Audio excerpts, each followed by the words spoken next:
The Senate hearing room was tense, the kind of silence that hums with hidden electricity. Cameras clicked, microphones flickered to life, and the air carried that unmistakable charge that comes right before something unforgettable happens. The committee had gathered to discuss ethics, accountability, and the recent controversies that had ignited both Washington and the internet. But everyone in that marble-lined chamber knew this wasn't going to be an ordinary session. Pam Bondi sat upright at the witness table, confidence etched across her face. She had built a reputation for her sharp tongue and her willingness to go for the jugular when challenged. Today, she was determined to make headlines again.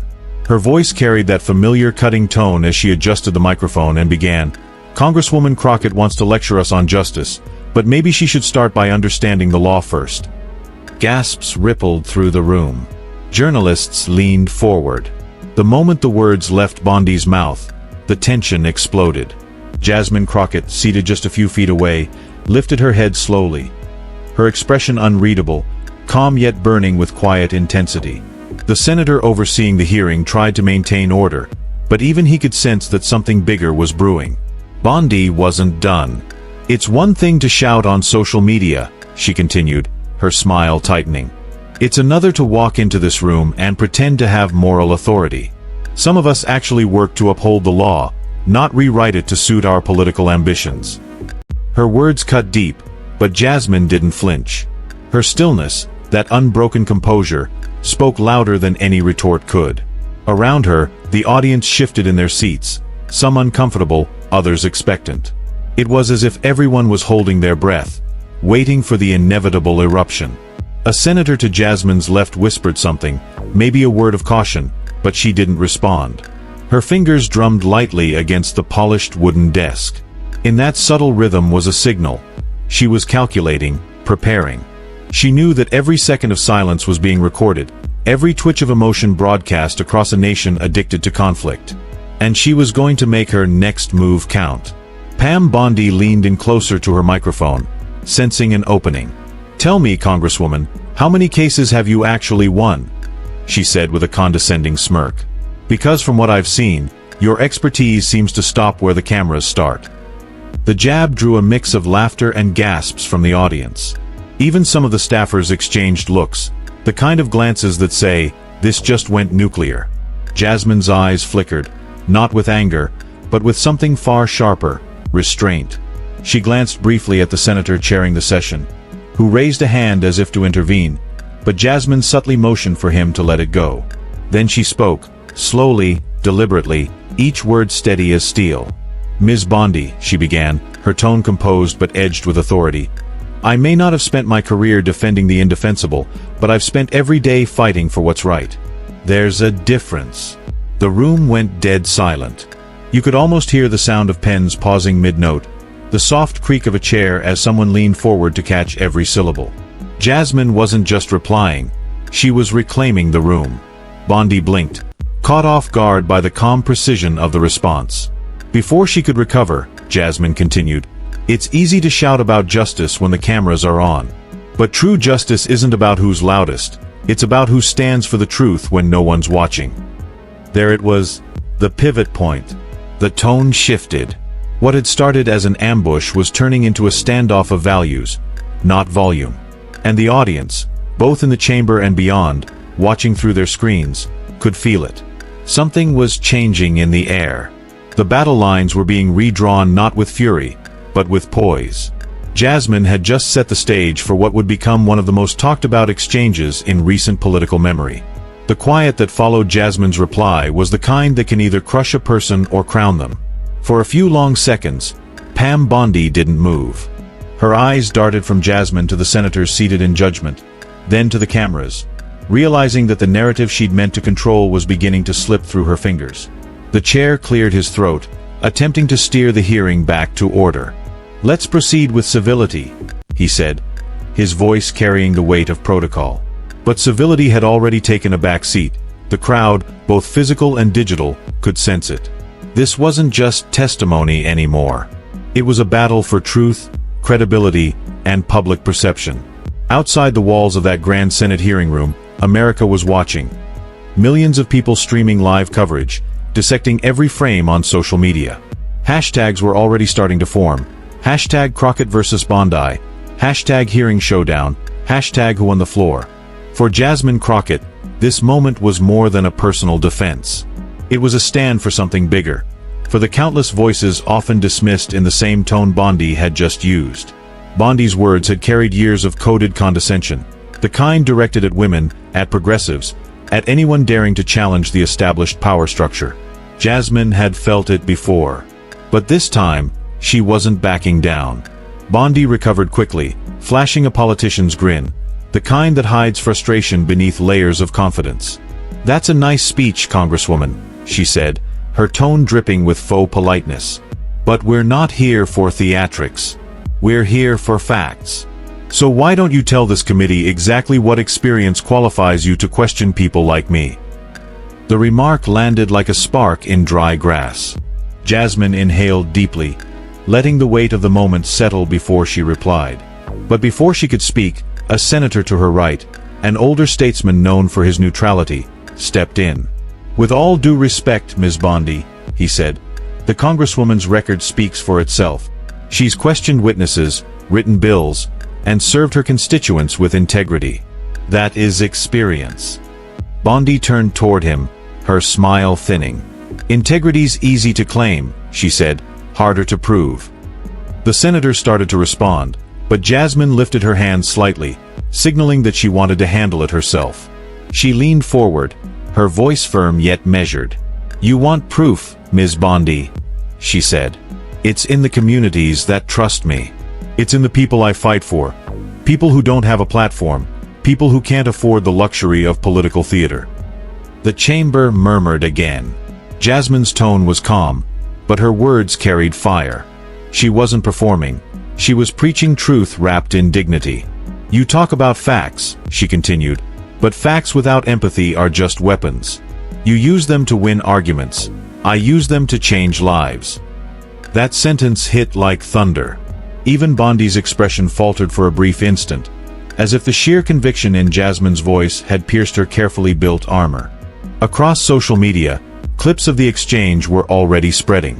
Viewers were tweeting out quotes, "Facts without empathy are just weapons," turning Jasmine's words into an instant rallying cry. Commentators began to frame the moment as something larger than a clash of personalities. It was the old guard versus the new wave, politics of performance colliding with politics of purpose. The chairman called for a brief recess. Staffers shuffled papers, reporters scrambled toward the exits to update their headlines, and the senators exchanged tense glances. But even as the gavel struck, Jasmine remained still. She wasn't finished, not by a long shot. As Bondi gathered her notes, she muttered something under her breath, something Jasmine didn't fully catch, but could feel. A flicker of irritation crossed her face. The recess might have paused the session, but it hadn't cooled the storm brewing between them. In the hall outside, a reporter called out, "Congresswoman Crockett, do you feel targeted by Ms. Bondi's comments?" Jasmine stopped, looked directly into the nearest camera, and replied evenly, "Targeted? No. Exposed? Maybe she should be." That clip would explode online within minutes. And when they returned to the chamber, the dynamic had shifted completely. Pam Bondi had come to dominate.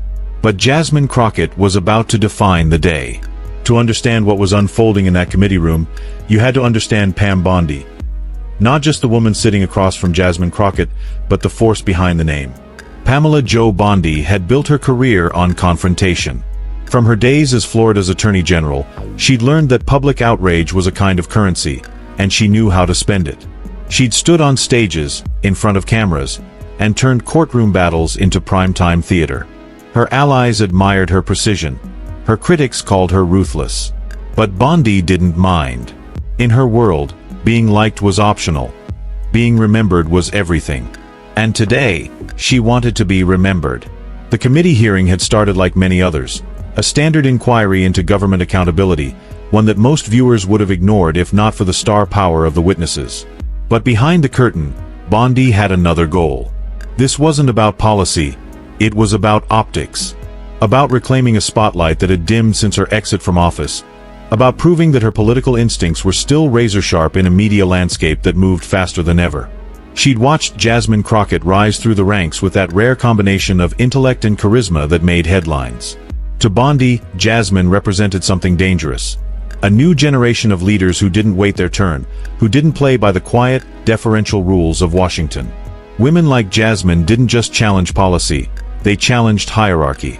And that's what Bondi couldn't stand. So when she received the invitation to testify before this committee, she saw it as an opportunity, not to contribute, but to control. Her strategy was simple. Corner Jasmine publicly, expose her as inexperienced, emotional, unprepared. It was a blueprint she'd used before, and it had worked more times than not. Except this time, it didn't.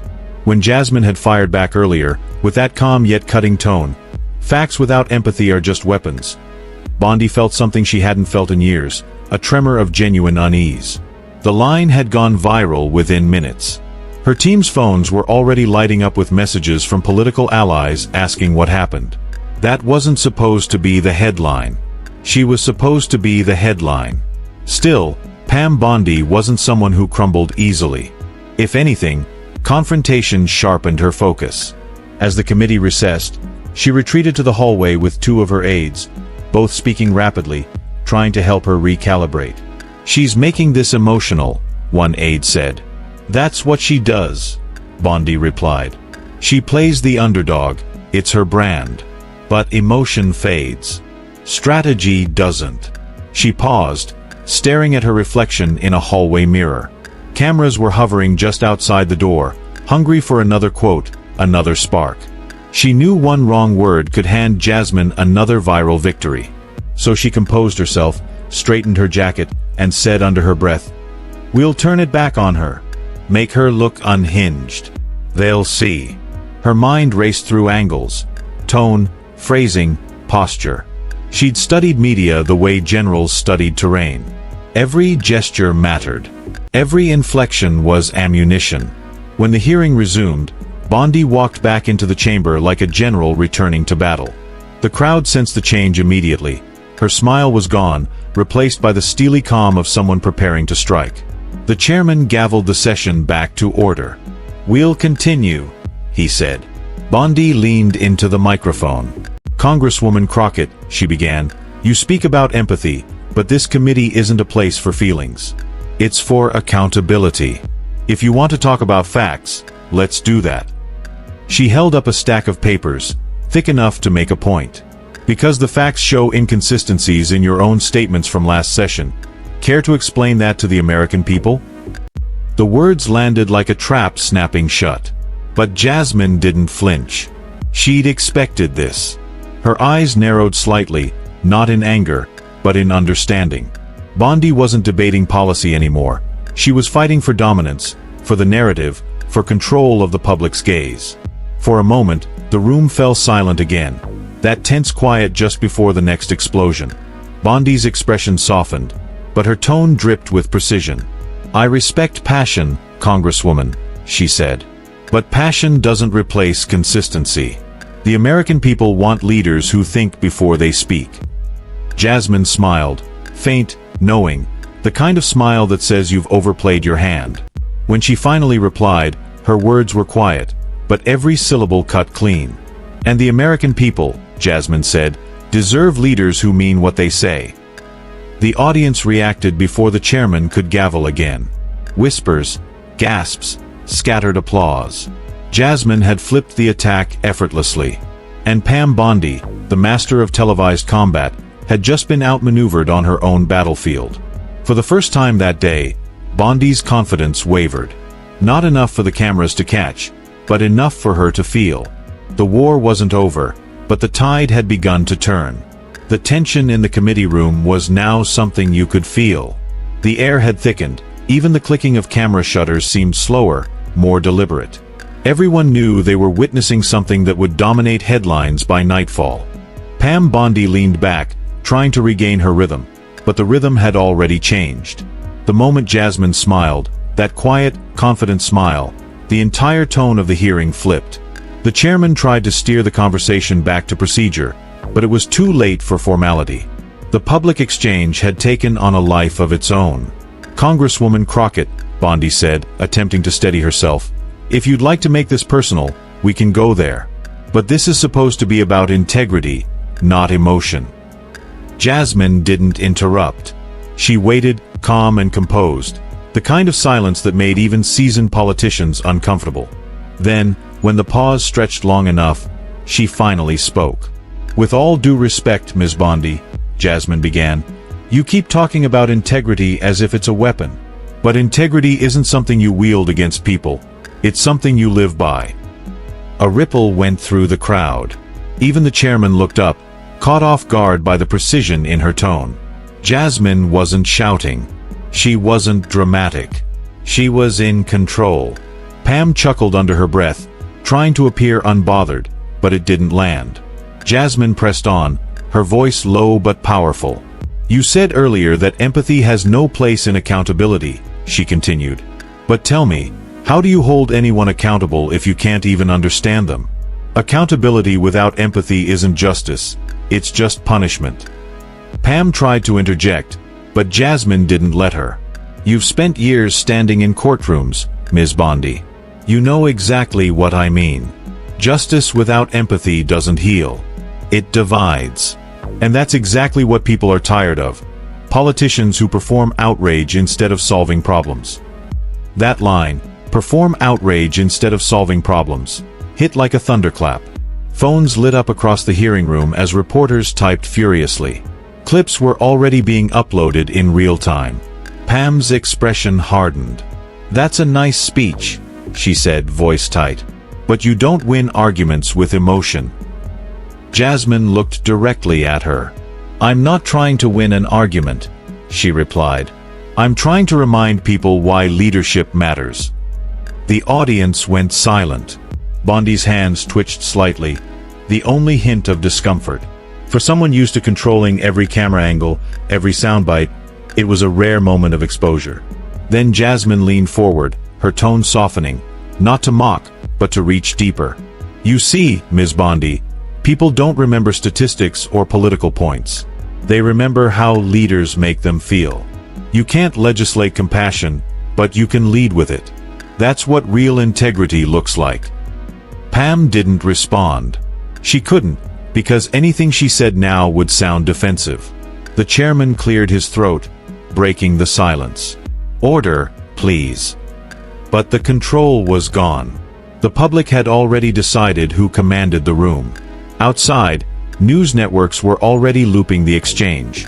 Hashtags like #Crockett vs. Bondi and #Empathy Matters were trending nationwide. Commentators called it one of the most defining moments of the political year, a generational clash between old guard politics and a new wave of leadership that refused to play by the old rules. Inside the chamber, Jasmine sat back. Her expression was unreadable, calm, focused, almost serene. She hadn't raised her voice once, yet she had completely turned the momentum.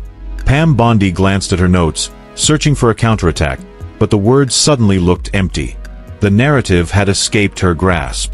And in that instant, Jasmine Crockett, a freshman congresswoman from Texas, had done what few dared to attempt. She'd silenced Pam Bondi in her own arena. The audience wasn't just watching anymore. They were feeling. They were believing. And that's when it became clear, this was no longer a hearing. It was a turning point. The hearing had ended, but the echo of Jasmine Crockett's final words still lingered in the room like the smoke after a fire. Cameras kept flashing even as the chairman officially adjourned the session. No one wanted to miss a single second of what might happen next. Pam Bondi gathered her notes, avoiding Jasmine's gaze. For someone who'd built her career on poise and control, she suddenly looked human, shaken, slightly uncertain. She walked briskly out of the chamber, but the swarm of reporters was already waiting like vultures in the hallway. "Ms. Bondi, any comment on Congresswoman Crockett's remarks?" one shouted. "Did she take you by surprise?" another asked, thrusting a mic toward her. Pam kept walking, chin high, lips pressed tight. The silence itself became its own headline. Inside the chamber, Jasmine took a deep breath, collected her papers, and stood up. For a brief moment, there was no applause, no noise, just a quiet understanding between her and the few colleagues who'd watched her dismantle Bondi's argument piece by piece. Then, one person started clapping. Another joined. Soon, the entire back row was on its feet. It wasn't a victory celebration. It was a recognition. Outside, the story was already out of her control. News channels scrambled to get the footage first. On social media, the clip spread like wildfire. Within an hour, the hashtag Crockett shuts down Bondi was trending globally. Tweets flooded in. This is what leadership looks like. Pam Bondi just got schooled in real time. Jasmine Crockett didn't raise her voice once, and still ended her. Every major outlet picked up the clip. Commentators debated it live on air, some praising Jasmine's composure, others calling it grandstanding. But no one could deny one thing. She had won the moment. On one network, a political analyst leaned forward and said, "This isn't just a debate. This is a shift in tone." Crockett represents a generation tired of the theatrics. She's calm, factual, and fearless. Meanwhile, conservative pundits scrambled to reframe it. Pam Bondi was baited, one insisted. This was a setup. But even their audiences weren't buying it.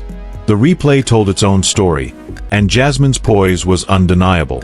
As the day wore on, the clip crossed 20 million views on X. Reaction videos, remixes, and breakdowns flooded YouTube. TikTok users lip-synced her lines. Late-night hosts teased the exchange with exaggerated impressions of Bondi fumbling for a comeback. It wasn't just politics anymore, it was pop culture. Back in her office, Jasmine watched a muted replay of the hearing on her tablet. Her aide walked in, excited. "You're everywhere right now," he said. CNN, MSNBC, even some conservative outlets can't stop talking about it. Jasmine just smiled faintly. "Let them talk," she replied. "I didn't say anything I wouldn't say again." Pam, on the other hand, wasn't taking it as calmly. In a private call that evening, she vented to a close ally. "They're twisting it," she snapped. "That girl grandstand. She doesn't even understand the law." But as she spoke, she knew, deep down, that the narrative had already moved on without her. In Washington, perception is reality. And right now, the reality was simple. Jasmine Crockett had owned the day. The next morning, editorials called it a masterclass in composure. Others labeled it the viral takedown of the year. A few columnists even compared her to historical figures, trailblazers who turned confrontation into conviction. In the following committee meeting, eyes turned when Jasmine entered. Conversations quieted. Even those who had dismissed her before now regarded her differently, with a mix of respect and wariness. Pam Bondi sat across the table, expression neutral. But something had shifted. She knew she couldn't afford another round, not like the last one. As the session began, Jasmine greeted her politely, almost warmly. It wasn't mockery, it was dominance through grace. That calm, respectful tone had become her signature, and Pam knew it. The power dynamic had flipped completely. What had begun as a calculated attempt to expose a rookie congresswoman had instead revealed something else entirely. A leader who could command attention not through rage, but through reason. By the end of the week, journalists were calling it the Crockett effect. And while the world was still debating the politics, Jasmine had already moved on. Back to her district, back to her people, back to the purpose that grounded her in the first place. Pam Bondi had underestimated her. And now, that mistake would live forever online. The storm had passed, but the echo of that courtroom confrontation continued to ripple far beyond Washington. News cycles had begun to shift, yet Jasmine Crockett's composure remained a reference point, not just in political talk shows, but in classrooms, podcasts, and civic forums. It wasn't about the viral clip anymore. It had become a conversation about how leadership should look. Weeks later, Jasmine stood at a small town hall back in her district. The atmosphere was different from the hearing. No cameras flashing, no media frenzy. Just everyday Americans gathered in folding chairs, eager to listen. She greeted them warmly, walking through the crowd instead of standing above it. The applause was soft but sincere. An elderly woman rose and asked, "Congresswoman Crockett, how did you stay so calm when she tried to tear you down like that?" Jasmine smiled, paused thoughtfully, and replied, "Because power doesn't come from the loudest voice in the room. It comes from knowing who you are and what you stand for. When you know that, no one can shake you. The crowd nodded, murmurs of agreement spreading like ripples across water. She continued, her tone steady but heartfelt. People think politics is about fighting. But it's really about remembering who we serve. Every argument, every hearing, every question, it's supposed to be for you, not for us. And when we forget that, the noise wins. A young girl sitting in the front row looked up with wide eyes. So when they're mean to you, you just stay nice? Jasmine laughed softly. Sometimes. But more than that, I stay focused. Because if you spend all your time reacting to hate, you forget to lead with purpose. That line drew quiet applause, not thunderous but meaningful. It was the kind of moment that didn't need spectacle to be powerful. It just needed truth. Across the country, journalists were still dissecting the Pam Bondi moment. But for Jasmine, it had already become something deeper, a turning point that clarified her own voice. She realized that her restraint wasn't weakness. It was her weapon. In private, she often reflected on that day. The sharpness of Bondi's tone, the tension in the room, the weight of being underestimated. And yet, none of it broke her. It refined her. Her mentor once told her, leadership isn't about silencing your critics. It's about staying grounded so their noise doesn't change your truth. That thought lingered with her now, echoing every time she spoke to a crowd or walked into another committee hearing. Meanwhile, Pam Bondi had gone quiet. Her usual media appearances became sparse. Some said she was regrouping. Others said she was rethinking her public persona. But either way, her moment of dominance had turned into a lesson she'd likely never forget, that arrogance and intellect are not the same thing. One evening, Jasmine sat by her window, watching the sunset wash over the city skyline. The noise of Washington seemed distant now. Her phone buzzed with messages, journalists requesting interviews, activists sending thanks, even a few quiet apologies from those who doubted her before. She put the phone down and whispered to herself, it was never about proving them wrong. It was about proving that grace can be power too. The next morning, as she prepared for another committee session, her aide reminded her, you're trending again, they're calling you the calm storm. Jasmine just smiled. Good, she said softly. Maybe people will remember that calm doesn't mean weak. It means ready. Back in the Capitol, as she took her seat, eyes followed her once again. Not because of the controversy, but because of the respect that follows someone who's earned it. Even Pam Bondi nodded slightly across the room. The tension was gone, replaced by a quiet understanding that some battles don't end with a victor, but with a lesson. As the gavel struck and the next hearing began, Jasmine leaned forward, focused, composed, the same way she had the day she'd stood up to Bondi. But now, there was something different in the air, an aura of unspoken power, a recognition that dignity had triumphed over drama. Narrator's voice fades gently. In a world that rewards outrage, she reminded everyone that silence can speak louder. In a system that celebrates conflict, she showed that conviction still matters. And in a chamber built for debate, she turned confrontation into composure, and composure into history. The screen would fade to black, leaving only Jasmine's calm gaze frozen in memory. A reminder that leadership isn't about who shouts the loudest, but who stands tallest when the shouting begins.